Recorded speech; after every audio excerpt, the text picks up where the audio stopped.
கருமுள்ள பார்வையிலே கடவுள் வாழ்கிறான். அவன் கருணை உள்ள நெஞ்சினிலே கோயில் கொள்கிறான். இதோ எந்த தெய்வம் முன்னாலே நான் ஒரே ஒரு புன்னகையில் கண்டேனே.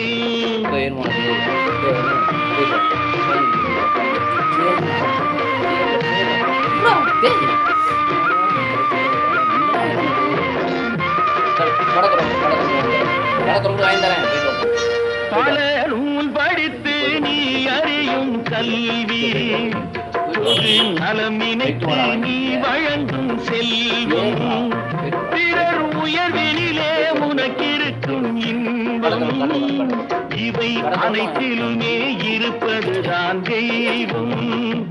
இவை அனைத்திலுமே இருப்பதுதான் தெய்வம். இதோ